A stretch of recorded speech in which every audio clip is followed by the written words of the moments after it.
I'm Shivani Gupta. I'm obsessed with small to medium businesses growing.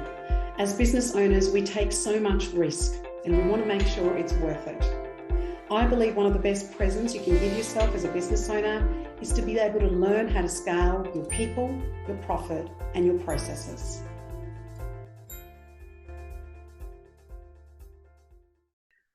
Hello, everybody, and welcome to Grow Your Business podcast. Today, I'm going to be speaking about high octane people. Now, let's just talk about high octane fuel in terms of, I guess, that's where the terminology of that comes from. And the relationship's always been that when we've got high performing cars, that to be able to run them, we need high performing fuel. And so octane, I guess, is the value that indicates a resistant of petrol or knocking. So the ability to resist an explosive combustion, making sure that there's high pressures. There's some really interesting theory and systems behind why is it that high octane fuels help cars do that. And, you measure high octane fuel in a couple of different ways. So high octane fuel is often measured in terms of an octane rating, and they look at the research octane number, or what they call an RON, as well as a motor octane number, which is called an MON. Now, that's all really important in terms of resistance, in terms of performance, but what does that mean in terms of high octane people? Now, when you think about the businesses that you are in as founders and leaders of your own or working in other people's businesses, is that high octane people aren't just the ones that, I guess, are more inflammable, but they're often your high performing people in your business. Now, there are also different ways of being able to measure what is high performance. And so some people look at performance in terms of their productivity. They look at that in the time that they have, how many tasks or how many outcomes compared to the input of time are they actually able to have. Other times people actually talk about the fact that they're high performing and that they also are able to communicate better. So not only is it hard outcomes in terms of your productivity, but it's also your soft skills around your communication, around the way that they deal with issues and challenges that come up in the workplace. And then the third question that often gets asked is that we know that for high performing cars and high octane fuel, the cost of high octane fuel is higher. So whether you go from 91 to 98, 95 to 98 unleaded, so going up in octane, but also our high performing staff often want more money, and often they want more support or more education in terms of what they're doing. And obviously we want to hang on to high octane people because we know that their performance sometimes can be even up to 2 or 3 times of other people. And we want to be able to work out how do we retain these people and how do we actually do that. So the question that I get asked a lot is, if we've got a base salary, for example, but we've got these high octane people, is it worthwhile paying more for that? And the answer is yes. But then often leaders worry about the fact that other people that are not high octane start to complain about, that they are not on as much of a salary. So there's some really great ways. I've done a couple of podcasts on it before. We've also had a number of speakers on this particular topic around incentives for staff and how we can actually build in incentives around high-performing people. But in essence, we don't want to lose them. But if we can have a base salary, but then make them based on their output or some of the projects that they're able to deliver on or the way that they're able to handle it, then to set up a performance structure based on performance. So then it's available to everybody, but it's the high octane people that will often then take that on. So the other question that I get asked a lot is that like high octane people, sometimes that they are a little bit inflammable. They get a bit upset about something and they know that they can find roles very easily compared to the low performing people who are often the ones that stay. And through COVID, I spoke to a lot of founders and leaders that lost their high octane people, and they lost them for a variety of reasons. Some people decided that they didn't want to be constantly on, and they wanted to either change careers or go down from 5 days to 4 days or 3 days and be able to take some major shifts in their life and the direction. And that's nothing that you can do anything about. Some people actually lost some high octane people to much better people that went for money, even though that's often not people's driver, but in some cases that they did. And, money is often not the key driver. So when you dig deep, there's a lot of layers. That's often the reason that people tell us that they're leaving, but there are other reasons for why people are leaving, and they use the money as an excuse. So having great exit interviews and having those conversations with people and working out, particularly all your people, but specifically your high octane people, are really important to be able to work out what to do. And once you've lost them, or once they've actually started to speak to you about the fact that they're at some level they've got disengaged, either because of the money or they've got disengaged in terms of the productivity that they're having, or perhaps they feel like that they've reached the top of their career and they're not able to go much further.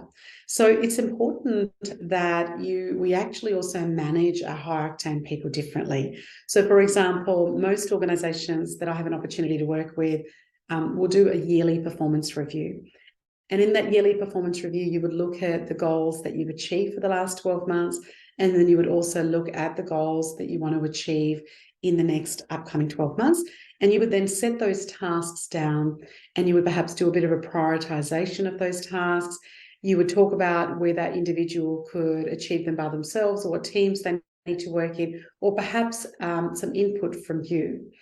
And as you do that, that's a really great activity to do. And if you don't do that, please have a look at that.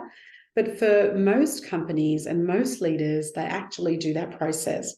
With high octane people, the question always becomes, should there be more of a more regular review?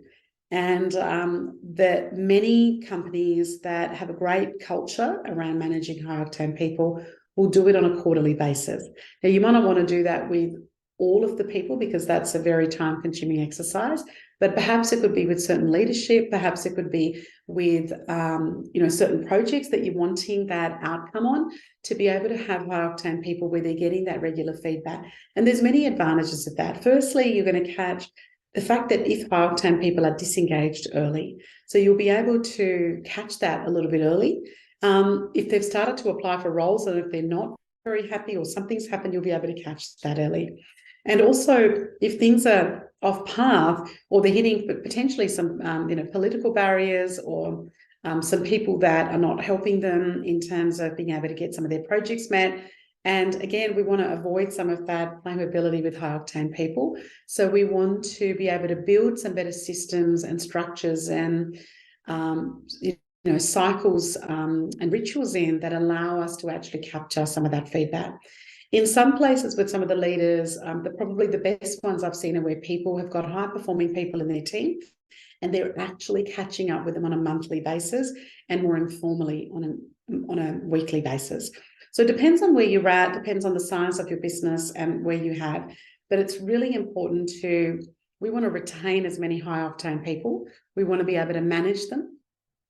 We want to be able to make sure that we have more and more. The more high-octane people that we have in our teams, the higher the outcome and the productivity of our team actually is.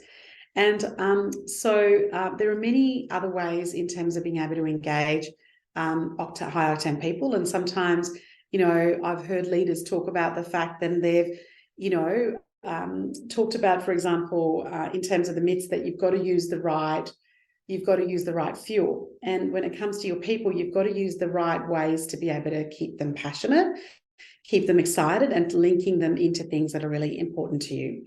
The other thing is that, for example, Octane Fuel has a rating and has an energy content.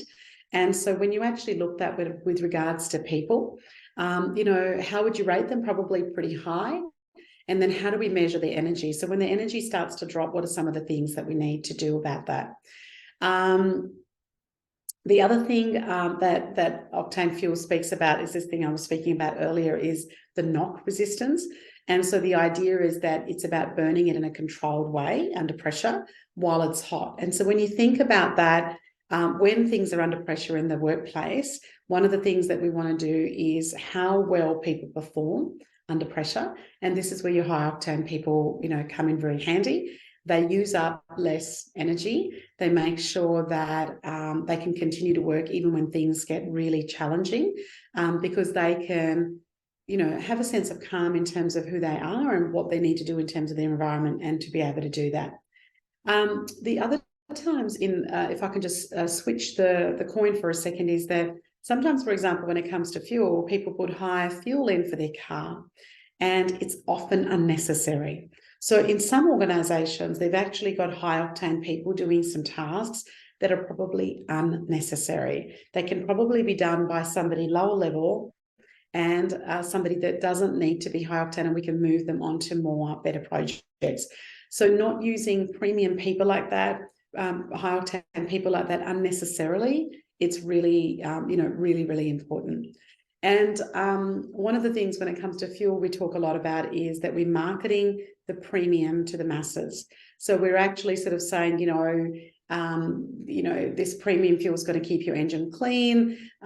If you believe that this is what will happen, it's not a lot of it is actually true. So we don't want to, when we're coming to our clients, talk about how our high octane people are going to be able to solve everything. We don't want to oversell them in terms of what they do. And also, octane fuel is very differently and rated very differently when it comes to different countries. And so again, I come across people who are octane people that might be in the UK that are very different to Australia or the US or into some of the Asian countries. So just knowing where your people rate can become really important, not necessarily just across the border, but particularly in the industries across the border, and being able to have a look at that.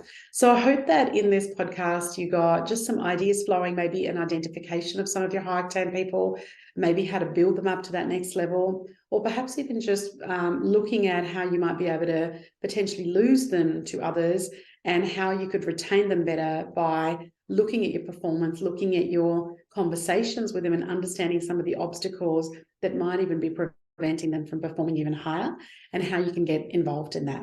Any questions, please always reach out to Shivani at askshivani.com or through the website contact form. And I always appreciate if you could take a moment and if you could rate and review this podcast on Apple. I'm Shivani Gupta, and you've been listening to the Grow Your Business podcast. I hope you got one idea that you can think about or perhaps even implement straight away in your business. Thank you for listening. Follow me on Facebook, Instagram, and LinkedIn under Ask Shivani. Remember, I call it Ask Shivani, so please send me your questions that I can address in this podcast for you. And I would also so appreciate if you went to the Apple Podcast to rate and review this podcast.